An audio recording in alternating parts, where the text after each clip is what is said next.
சுகம் செய்வோம். அன்பு மிரக்கமுள்ள பரலோக தகப்பனே, மனமகிழ்ச்சியான இந்த வேலைக்காக நன்றியோடு ஸ்தோத்திரிக்கிறோம். அப்பா பிதாவே என்று அழைக்கிற புத்திர ஸ்வீகாரத்தின் ஆவி கொடுத்த கிருபைக்காக நன்றி செலுத்துகிறோம். எகோவா ஈரே, எகோவா ஷாலும், எகோவா ரஃபா, ஏலோஹீம் நன்றியோடு ஸ்தோத்திரிக்கிறோம். இயேசுவே, பிரதானாசாரியரே, இம்மானுவேலரே, எபினேசரே, நன்றியுள்ள இருதயத்தோடு ஸ்தோத்திரிக்கிறோம். பரிசுத்த ஆவியானவரே, அக்னியின் என் மேலே போட வந்தேன் என்று சொல்லி பரிசுத்த ஆவியின் அக்னியை கொடுத்தவர் என்று ஸ்தோத்திரிக்கிறோம். அந்த சுகத்திற்காக, உணவுக்காக நன்றி செலுத்துகிறோம். உடைக்காக, இருப்பிடத்துக்காக ஸ்தோத்திரம் சொல்லுகிறோம். பிள்ளைகளுக்காக, பேர பிள்ளைகளுக்காக ஸ்தோத்திரம் சொல்லுகிறோம். நாம் ஜீவனோடு இருப்பதற்காக நன்றி செலுத்துகிறோம். வறுமையை மாற்றினதற்காக, கடனை அடைக்க கிருபை தந்ததுக்காக ஸ்தோத்திரம். இந்த வேளையிலே கூட நாங்கள் தியானத்தோடும் வேதத்தோடும் உம்மை தேடுகிற பயத்தோடும் இந்த நாளை ஆரம்பிக்கிறோம். கர்த்தர் இந்த நாள் முழுவதும் இருந்து எங்களுக்கு நல்லவைகளை செய்து, ஆச்சரியங்களை காண்பித்து, அதிசயங்களை கண்டு குறிப்படைய கர்த்தர் உதவி செய்ய வேண்டும் என்று இயேசுவின் நாமத்தில் ஜெபிக்கிறோம் நல்ல பிதாவே, ஆமென். அப்பா பிதாவே, அன்பான தேவா, அருமை இரட்சகரே, ஆவியானவரே. அப்பா பிதாவே, அன்பான தேவா, அருமை இரட்சகரே, ஆவியானவரே. எங்கோ நான் வாழ்ந்தேன், அறியாமல் அலைந்தேன், என் நேசர் தேடி வந்தேன். எங்கோ நான் வாழ்ந்தேன், அறியாமல் அலைந்தேன், என் நேசர் தேடி வந்தேன். நெஞ்சார அணைத்து முத்தங்கள் கொடுத்து நிழலாய் மாறிவிட்டேன். நெஞ்சார அணைத்து முத்தங்கள் கொடுத்து நிழலாய் மாறிவிட்டேன். நன்றி, உமக்கு நன்றி ஐயா, நன்றி, உமக்கு நன்றி. அப்பா பிதாவே, அன்பான தேவா, அருமை இரட்சகரே, ஆவியானவரே. தாழ்மையில் இருந்தேன், தள்ளாடி நடந்தேன், தயவாய் நினைவு கூர்ந்தேன். தாழ்மையில் இருந்தேன், தள்ளாடி நடந்தேன், தயவாய் நினைவு கூர்ந்தேன். கலங்காதே என்று கண்ணீரை துடைத்து கரம் பற்றி நடத்துகின்றேன். கலங்காதே என்று கண்ணீரை துடைத்து கரம் பற்றி நடத்துகின்றேன். நன்றி, உமக்கு நன்றி ஐயா, நன்றி, உமக்கு நன்றி. அப்பா பிதாவே, அன்பான தேவா, அருமை இரட்சகரே, ஆவியானவரே. கரங்களை உயர்த்தி ஆண்டவரை நோக்கி நாம் பார்ப்போம். எனக்கு ஒத்தாசி வரும் பருவதங்களுக்கு நேராக என் கண்களை ஏறெடுக்கிறேன். வானத்தையும் பூமி உண்டாக்கின கத்திரத்து தாசி வரும். ஆபிரகாமை போல நாங்கள் செபிக்கிறோம், ஈசாக்கை போல செபிக்கிறோம், யாக்கோபை போல செபிக்கிறோம், தாவீதை போல செபிக்கிறோம், யோசேப்பை போல செபிக்கிறோம், யோசுவாத்தை போல செபிக்கிறோம், அன்னாளை போல செபிக்கிறோம், மனோவாவை போல செபிக்கிறோம், கிடியனை போல நாங்கள் செபிக்கிறோம். எங்கள் வாழ்க்கையில அவ்வளவு பிரச்சனைகள் உண்டு.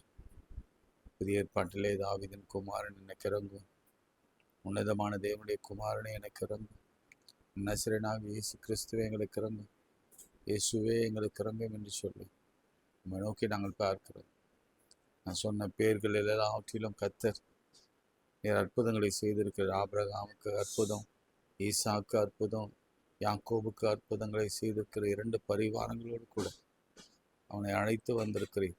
உமக்கு நாங்கள் நன்றி செலுத்தி உம்மை ஸ்தோத்திரிக்கிறோம். யோசேப்பை குழியிலிருந்து எடுத்து அரசனாக்கினீர், அரியணையை அமர வைத்தீர். தாவீது ஆடுகளுக்கு பின்னாக சென்று கொண்டிருந்தவனை அரியணையிலே அமர வைத்தீர். கோலியாத்தை வீழ்த்த பண்ணினேன். இப்படி பல அற்புதங்களை கர்த்தர் செய்தீர் ஆண்டவரே. சரீர பாடுகளோடு உம்மிடத்தில் வந்தவர்களுக்கு எசேக்கியாவை போல சரீரத்திலே குணத்தை கொடுத்து சுகத்தை ஆரோக்கியத்தை கொடுத்து 15 ஆண்டுகள் நீர் கூட்டி கொடுத்தீர். கர்ப்ப பிறப்புக்காக அழுத பிள்ளைகளுக்கு கர்ப்ப கனிகளை கொடுத்தீர். திருமணத்திற்காக ஏங்கின தகப்பனுக்கு நேர்வழியாய் நடத்தினீர். இப்படி திருமறையிலே நீர் செய்த அற்புதங்களை நினைத்து நோக்கி பார்க்கிறோம். அற்புதங்களை செய்யுங்க. ஒன்றுமில்லாமல் கடனிலே தவித்து கொண்டிருந்தவர்களை எல்லாவற்றையும் திருப்பி கொள்ளும்படி செய்திட. யோபுவை இரட்டத்தனையை ஆசீர்வதித்தீர. அப்படி எங்களை ஆசீர்வதித்து பெருக பண்ணும். தலைமுறை வாழ உதவி செய்யும். பிள்ளைகளுக்காக ஜெபித்த தாய், பிள்ளைகளுக்காக ஜெபித்த தகப்பனை பார்க்கிறோம். பிள்ளைகளுக்காக பரிந்து பேசினவர்களுக்காக நம்ம பைபிளில் பார்க்கிறோம். அதுகளுக்கெல்லாம் நீ பதில் கொடுத்தீரே. அப்படி எங்களுக்கும் நாங்கள் பிள்ளைகளுக்காக ஜெபிக்கிற பொழுது எங்களோட அங்கலாய்ப்பை பார்த்து கர்த்தர் பதில் கொடுக்க போகிற கிருபை காய்ச்சோகிறோம். உடல் உறுப்புகளுக்காக நாங்கள் ஜெபிக்கிறோம். கண்களை திறந்தீர், கைகளை நீட்ட சொன்னீர், இறந்தவர்களை உயிரோடு எழுப்பினீர், கால்கள் நடக்க முடியாது நடக்க பண்ணினீர், பார்வையற்றவரை பார்க்க பண்ணீர், காது கேளாதவரை கேட்க பண்ணினீர், இறந்த உறுப்புகள் எல்லாவற்றையும் உயிரிட பண்ணினீர். எங்களுக்கும் அப்படியே செய்ய முடியாது.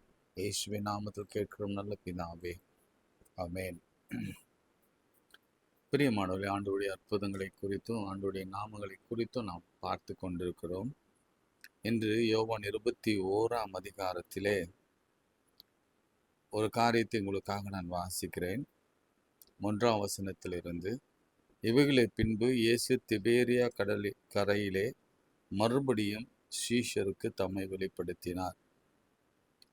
இன்று தம்மை வெளிப்படுத்துகிற இயேசுவை நாம் பார்க்க போகிறோம். ஒருவேளை ஆண்டவர் இப்படி தான் தோணுதில்ல, மறைந்திருக்கிறாரோ அல்லது நம்மிடத்தில் பேசாமல் இருக்கிறாரோ, நம்ம செய்த தப்பினால தூரம் இருக்கிறாரோ, அல்லது கோபத்தில் இருக்கிறாரோ, அல்லது வேற ஏதோ காரணங்களினால கேட்காமல் இருக்கிறாரோ, அதற்கெல்லாம் ஒரே விடை முதல் வசனத்தில் இருக்கிறது. தம்மை அவர் 2ஆம் முறை வெளிப்படுத்தினார். ஒருவேளை 2ஆம் முறையோ 3ஆம் முறையோ தெரியாது. மறுபடியும் சீஷருக்கு தம்மை வெளிப்படுத்தினார். அதனுடைய விவரமாவது: சீமோன் பேதுரு, திதுமு எனப்பட்ட தோமா, கலிலேயா நாட்டில் உள்ள கானா ஊரனாகிய நாத்தான்வேலும், செபதேயின் குமாரரும் அவருடைய சீஷரில் வேறு 2 பேரும் கூடியிருக்கும் பொழுது சீமோன் பேதுரு மற்றவர்களை நோக்கி, மீன் பிடிக்கப் போகிறேன் என்றான். அதற்கு அவர்கள், நாங்களும் உம்மோடு கூட வருகிறோம் என்றார்கள். அவர்கள் புறப்பட்டு போய் உடனே படவேறினார்கள். அந்த ராத்திரியிலே அவர்கள் ஒன்றும் பிடிக்கவில்லை. அதை கவனிச்சு கொள்ளுங்க. இவங்க ஆண்டவர் இறந்த பிறகு, உயிர்த்தெழுந்த பிறகு, ஆண்டவர் உயிரோடு இருக்கும் பொழுதே சொன்னார், எனக்கு பின்னாடி நீங்கள் தான் ஊழியம் பண்ணணும், நீங்கள் உலகத்துக்குள்ளே போகணும், எல்லாரையும் சீஷராக்கணும், பிதா குமாரன் பரிசுத்த ஆவியினாலே அவர்களுக்கு ஞானஸ்தானம் கொடுக்கணும். அப்படி நீங்கள் செய்தீங்கன்னா உலகத்தின் கடைசி பரியந்தமும் நான் உங்களோடு கூட இருப்பேன் என்று வாக்கு கொடுத்தார். இந்த வாக்கெல்லாம் மறந்துட்டு சரி பழைக்க என்ன வழி இருக்குது அப்படின்னு பார்க்க, இது வெரி ஹியூமன் தாட் தான். பல நேரங்களிலே நாம் ஆண்டவருடைய எண்ணத்தை அறியாமல், ஆண்டவருடைய விருப்பத்தை அறியாமல், அவருடைய நோக்கத்தை அறியாமல் நாமவே சில முடிவுகளை எடுத்து, ஹியூமன்னஸ் எடுத்து நாம் சிக்கிக்கொள்வது உண்டு, மாட்டிக்கொள்வது உண்டு. அப்படி நான் நிறைய பண்ணியிருக்கிறோம். ஆனால் ரிசல்ட் என்ன அப்படின்னு பார்த்தீங்கன்னா, ஒன்றும் இல்லை, பிடிக்கவில்லை, ஒன்றும் பிடிக்கவில்லை. இதுதான் ஆண்டவர் இல்லாத ஒரு வாழ்க்கையில், ஆண்டவர் விரும்பாத காரியத்தில், ஆண்டவர் நடத்தாத பாதையில் நாம் போகும் பொழுது நமக்கு கிடைக்கிற ரிசல்ட், முடிவு, ஒன்றும் பிடிக்கவில்லை. எதுவுமே இல்லை. அதுதான் நம்முடைய ரிசல்ட். சரிங்களா? இன்றைக்கு நமக்கு ஒரு லெசன். தம்மை வெளிப்படுத்தும் முன்பு, தம்மை வெளிப்படுத்தின பின்பும் சரி, அவர்களை அவரிடத்துல போகிற பொழுது அவர்களை விடவே இல்லை. அவங்க விட்டுட்டு போனாங்க. பட் அவர்களை அவர் விடவே இல்லை. மறுபடியும் அவர் தம்மை அவர்களுக்கு வெளிப்படுத்தினார்.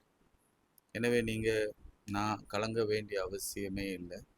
தவறு செய்துட்டோம் என்ற ஒரு மனஸ்தாபம் நமக்குள்ள இருக்க வேண்டிய அவசியம் இல்லை. அவர் வருவார் என்ற நம்பிக்கையை நான் உங்களுக்கு சொல்கிறேன்.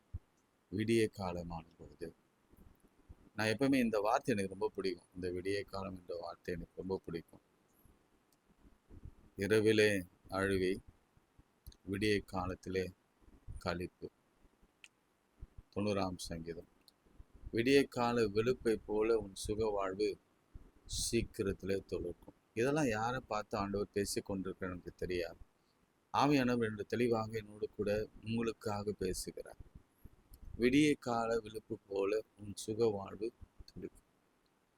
விடிய காலத்துல தான் ஆண்டவர் பல அற்புதங்களை அவர் செய்து நம்மை மகிழ பண்ணுகிறார். எனவே நீங்க அதிகாலையில எழுந்து தூக்கம் வரலன்னா, ரொம்ப ஏர்லியா நீங்க எழுந்துட்டீங்கன்னா, ஒரு மணி நேரமாவது ஆண்டவர் பாதத்துல உட்கார்ந்து நீங்க செபிக்க ஆரம்பிங்க. அந்த விடிய காலத்துல தான் ஆண்டவர் உலா வருவார். எப்பவுமே ஏன் அந்த ஏர்லி மார்னிங் செபத்தை நான் பண்ண வேண்டும் என்று நான் வற்புறுத்துகிறேன் என்று சொன்னால், நல்லா கவனிங்க. சத்தமாகவும் சொல்கிறேன், கிட்ட வச்சு சொல்கிறேன். விடிய காலத்தில் எல்லாரும் நல்ல உறக்க நிலையில் இருப்பாங்க. நல்ல ஸ்லீப் அப்படி தான் வரும். 2 மணிக்கு மேலே தான் அயர்ந்த நித்திரை வரும். திருடன் கூட கண்ணுமிட்டு திருடுகிற நேரம், பிசாசு கலைகளை விதைக்கிற நேரமும் அதுதான். அந்த மாதிரி சமயத்தில் நீங்கள் ஜெபித்தீங்கன்னா சிக்னல் மாதிரி தான். இப்போது 2 to 4ன்னு வச்சுக்கோங்களேன். 2 to 5 வரைக்கும் எத்தனை பேர் ஃபோனில் பேசுவாங்க இந்தியாவில் இருந்து? எத்தனை லைன் போகும்? நீங்கள் அதை டிஜிட்டல் மார்க்கெட்டிங்கில் இருக்கிற சில கம்பெனிஸை கேட்டிங்கன்னா உங்களுக்கு சொல்லும், ரொம்ப ஃபியூ லைன்ஸ் தான் போகும். ஸோ பகல் முழுவதும் ஏறெடுக்கப்படுகிற ஜெபங்கள் லைன் ஜாம் ஆகும். தொடர்பு கொள்கிற வாடிக்கையாளர்கள் வேறு தொடர்பில் இருக்கிறார் என்று வரும். தொடர்பு எல்லைக்கு வெளியே இருக்கிறார் என்று கூட வரும். ஆனால் அதிகாலையில் நீங்கள் ரொம்ப கிளாரிட்டியோட அவர் பேசுகிறத நீங்கள் கேட்கலாம், நாம் பேசுகிறத அவர் கேட்பார், பதில் கொடுப்பார்.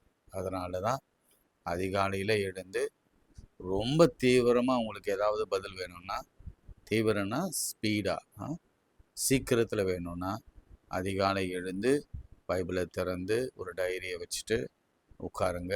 ஆண்டவர் பாதத்தில் நிச்சயம் அவர் பதில் கொடுப்பார். விடிய காலமான போது இயேசு கரையில் நின்றார்.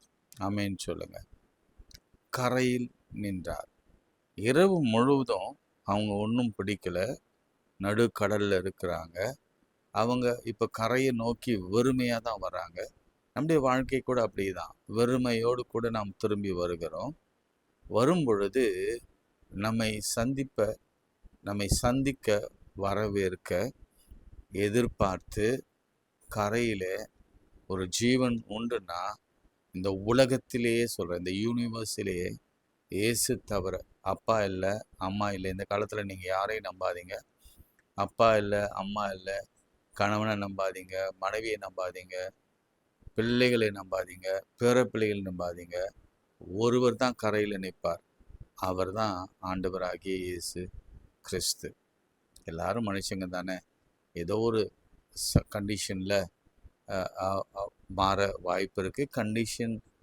கண்டிஷ்னல் லவ் அப்படின்னு சொல்லுவாங்க. அன்கண்டிஷ்னல் லவ்வுக்கும் வித்தியாசம் உண்டு. கண்டிஷ்னல் லவ் என்பது, நான் அப்பா என் பிள்ளையை நேசிக்கணும், பிறகு அவங்க என்ன பார்த்துப்பாங்க, அவங்க என்ன நேசிப்பாங்க, நான் அவங்கள பார்த்துக்கணும், அவங்க என்ன பார்த்துப்பாங்க. அதே மாதிரி தான் அது கண்டிஷ்னல் லவ்வாக மாறும். அது எல்லா இடங்களிலும் உண்டு. ஆனால் ஆண்டவருடைய அன்போ அன்கண்டிஷ்னல் லவ். அவர் கேட்டார், கரையில் நின்றார். அவரை இயேசு என்று சிஷ்யர்கள் அறியாதிருந்தார்கள். இயேசு அவர்களை நோக்கி பிள்ளைகளே என்றார். இன்னைக்கு நான் சொல்ல விரும்பின காரியம் அதுதான். ஈவினிங் நான் யோசித்து கொண்டிருந்த பொழுது, நாளைக்கு ஆண்டவர் நாமத்தை பேசணுமே, எதை சொல்லலாம் அப்படின்னு யோசித்து கொண்டிருந்த பொழுது, ஆவியானவர் வெளிப்படுத்தின ஒரு காரியம், இயேசுவை நம்ம போதகரே, இயேசுவை நசரேன்னு, இயேசுவை உன்னதமான குமாரன், ஆட்டுக்குட்டி, பழுதற்ற ஆட்டுக்குட்டி, தாவீதின் குமாரன் என்றெல்லாம் நாம் கூப்பிட்டு ஜெபிக்கிறது உண்டு. ஆனால் இந்த இடத்துல அவர் தம்மை எப்படி வெளிப்படுத்துகிறார் என்று சொன்னார், ஒரு அப்பாவா வெளிப்படுத்துகிறார். இதுவரைக்கும் சொல்லாத ஒரு வார்த்தை இது. மகளே உன் வேதனை நீங்கி. அதை யோசிக்கணும்ல, கரெக்டான்னு தெரியல, பாருங்க. அதை நீங்கள் நோட் பண்ணுங்க. சுகமாக இருன்னு சொன்னாரான்னு பார்த்துக்கோங்க. இப்போ முதல் முறையாக சீஷர்களுக்கு இதான் ஃபர்ஸ்ட் டைம் பிள்ளைகளே என்றார். என்னென்று சொன்னால், உங்களுக்கு தெரியும் சீஷருடைய வயது, இவருக்கு சின்ன வயது தான், 33 வயது. பேதுரு பெரியவர் தான். இன்னும் அதிகமானவர்கள் வயதுள்ளவர்களும் இருந்தார்கள், சிறிய வயதுள்ளவர்களும் இருந்தார்கள். இங்கே எல்லாரையும் பார்த்து ஆண்டவர் சொன்ன வார்த்தை பிள்ளைகளே. இதுதான் பிள்ளைகளுக்குரிய ஸ்தானம். அவர் தகப்பனாக இருக்கிறார். இன்னைக்கு நம்ம போல்டா ஆண்டவரை தகப்பன் என்று அழைப்போம். இந்த தகப்பன் எதையும் எதிர்பார்த்து கண்டிஷனோட செய்கிற தகப்பன் அல்ல, அன்கண்டிஷனலா. அவருக்கு ஏதாவது காணிக்க கொடுத்தாதான், அவருக்கு ஊழியம் செய்தாதான், அவருக்கு ஆத்தும அறுவடை செய்தாதான், அவருக்காக கோயில் கட்டினாதான், அவருக்காக நாம் வாழ்ந்தாதான் அவர் செய்வார் என்பதல்ல. நிச்சயமாக அப்படி இல்லை. அவர் யாரையும் பிரித்தெல்லாம் பார்க்கிற தேவன் அல்ல. தம்மை நேசிக்கிறவர்களையும் நேசிக்காதவர்களையும் அவர் நேசிக்கிற கர்த்தர். அவர் அப்பா. அவர் பிள்ளைகளே என்றார். விட்டு போனவங்களை பார்த்து சொல்கிறாரு, சரி அவங்க மறந்தே போயிட்டாங்க அந்த ஊழியத்தை. அவங்கள கடிந்து கொள்ளவே இல்லை. மாறா இன்னும் அன்போடு கூட ரொம்ப அந்த ரிலேஷன்ஷிப் சொல்கிறோம்ல, அந்த உறவை இன்னும் புதுப்பிக்கும்படியாக, முன்னாடியாவது நீங்கள் நண்பர்கள் சொன்னார், சிநேகிதர் சொன்னார், சீஷர்கள் என்று அழைத்தார். நிறைய நேரம் அவளோடு கூட இடைப்பட்டார், சகோதரர்கள் என்று அழைத்தார். ஆனால் இந்த முறை அவர் சொல்கிறாரு பிள்ளைகளே என்றார். பிள்ளைகளின் அப்பம். அப்பா முதல்ல தான் பிள்ளைகளுக்கு தான் அப்பத்தை கொடுப்பார். அப்பாவின் சுதந்திரம் எல்லாம் பிள்ளைகளுக்கு மாத்திரம்தான். எனக்கு ஆழமாக ஒரு காரியத்தை நாம் ஊர்ஜிதமாக நம்ம மனதில் ஆழமாக எழுத்தி கொள்ள வேண்டும். அவர் அப்பா. அந்த ஒரு தைரியத்தோட, நம்பிக்கையோட, உரிமையோட, அப்பா எழுதி கொடுத்த சொத்து அப்படின்னு சொல்லுவாங்க. தாத்தா சொத்து கூட பிள்ளைகள் அனுபவிக்க முடியாது. ஏன்னா அப்பாவுடைய சொத்து தான் பிள்ளைகளுக்கு நேரடியாக சேரும். அந்த மாதிரி தான் ஒரு நேரடியான ஒரு தொடர்பை இங்கே வலுப்படுத்துகிற கர்த்தரை நாம் இங்கே பார்க்கிறோம். இருக்கான்னு கேட்குறாரு. அதற்கு அவர்கள் ஒன்றுமில்லை என்றார்கள். அப்பா இல்லாத வாழ்க்கை ஒன்றுமில்லை. அதை நல்லா கவனிச்சுக்கோங்க. அப்பா இல்லாத வாழ்க்கை நமக்கு ஒன்றுமில்லாத ஒரு வாழ்க்கையாக இருக்கிறது. நான் திரும்ப சொல்கிறேன், இந்த சென்டென்ஸ் எழுதி வச்சுக்கோங்க. அப்பா இல்லாத வாழ்க்கை நமக்கு ஆபத்தான ஒரு வாழ்க்கையும் கூட, ஒன்றுமில்லாத வாழ்க்கையும் கூட. நல்ல புரிந்து வைத்துக் கொள்ளுங்க. அவர் இருந்தார்னா அவர் எல்லாவற்றையும் பார்த்து கொள்வார். அப்பொழுது அவர் நீங்கள் வலதுபுறமாய் வலையை போடுங்கள், அப்பொழுது உங்களுக்கு அகப்படும் என்றார். அப்படியே அவர்கள் போட்டு திரளான மீன்கள் அகப்பட்டதால் அதை இழுக்க மாட்டாதிருந்தார்கள். அதனால் இயேசுவுக்கு அன்பாயிருந்த சீஷன் பேதுருவை பார்த்து அவர் கர்த்தர் என்றான். அதுதான் நான் திரும்ப திரும்ப சொன்னேன். நாம் ஆண்டவரை சொல்ல வேண்டிய இரண்டாவது வார்த்தை அப்பா, கர்த்தர். அவர் கர்த்தர். அவர் கர்த்தர். சீமோன் அதை கேட்டவுடனே தன் வஸ்திரம் இல்லாது இருந்தபடியினால் தன் மேல் சட்டையை கழட்டி கொண்டு கழட்டி மேற்சட்டியை கட்டி கொண்டு கடலிலே குதித்தான். மற்ற சீஷர்கள் கரைக்கு ஏறக்குறைய 200 முழ தூரத்தில் இருந்தபடியால் படவில் இருந்து கொண்டே மீன்கள் வலையை இழுத்து கொண்டு வந்தார்கள். அவர்கள் கரையில் இறங்கின போது கரி நெருப்பு போடப்பட்டிருக்கிறதையும் அதன் மேல் மீன் வைத்திருக்கிறதையும் அப்பத்தையும் கண்டார்கள். இயேசு அவர்களை நோக்கி, நீங்கள் இப்பொழுது பிடித்த மீன்கள் சிலவற்றை கொண்டு வாருங்கள் என்றார். சீமோன் பேதுரு படவில் ஏறி 153 பெரிய மீன்கள் நிறைந்த அந்த வலையை கரையில் இழுத்தான். இத்தனை மீன்கள் இழுத்தும் அந்த வலை கிழியாதிருந்தது. பாருங்க, வலை கிழியவில்லை, அவ்வளோ மீன் இருந்தது, பெரிய மீன்கள். இயேசு அவர்களை நோக்கி, வாருங்கள், போஜனம் பண்ணுங்கள் என்றார்.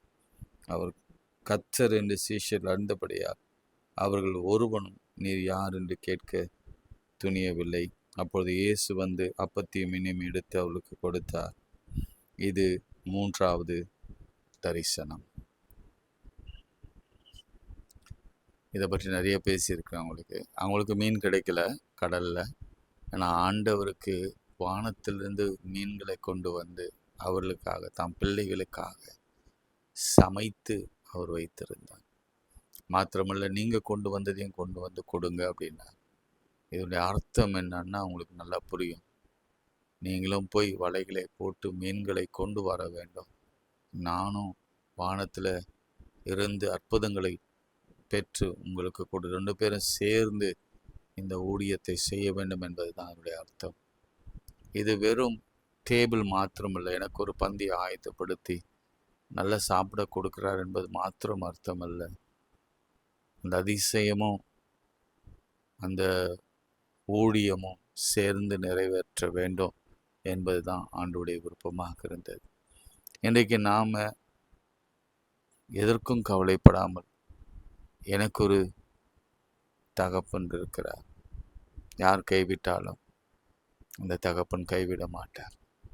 இந்த நம்பிக்கை யாருக்கெல்லாம் வருதோ அவங்க கைகளை உயர்த்தி, ஆண்டவரே, அனாதியாக இருக்கிறேன், தள்ளப்பட்டு இருக்கிறேன், வெறுமையாக இருக்கிறேன், முடியாமல் இருக்கிறேன், ஒன்றுமில்லாமல் இருக்கிறேன், வருத்தத்தில் இருக்கிறேன், சஞ்சலத்தில் இருக்கிறேன், வறுமையில் இருக்கிறேன், வியாதியில் இருக்கிறேன், கன்ஃபியூஷனில் இருக்கிறேன், என் பிள்ளைகளை குறித்து எங்களுக்கு ஒரு பெரிய கேள்வியும் அழுகையும் இருதயத்தில் ஒரு பெரிய குமுறலும் இருக்கிறது, சரீர பாடுகள், எங்கள் வேலையிலே இருக்கிற பிரச்சனைகள், ஊழியத்திலே காணப்படுகிற குழப்பங்கள், ஆண்டவரே, சத்துருக்கள் முன்பாக வெட்கம் எழும்பி நிற்கிறார்.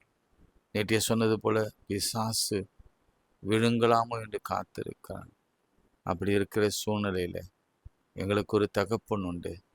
அவர் எங்களை நேசிக்கிறார், கரையிலே நிற்கிறார், என் தேவையை பூர்த்தி செய்கிறவர் நிற்கிறார், இல்லாத இடத்திலே உருவாக்கி தருகிறவர் இருக்கிறார்.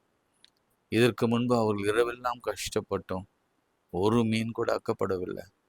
ஆனால் என் நேச தகப்பன் வரும் பொழுது மீன்கள் தானாக வந்து சிக்கும்.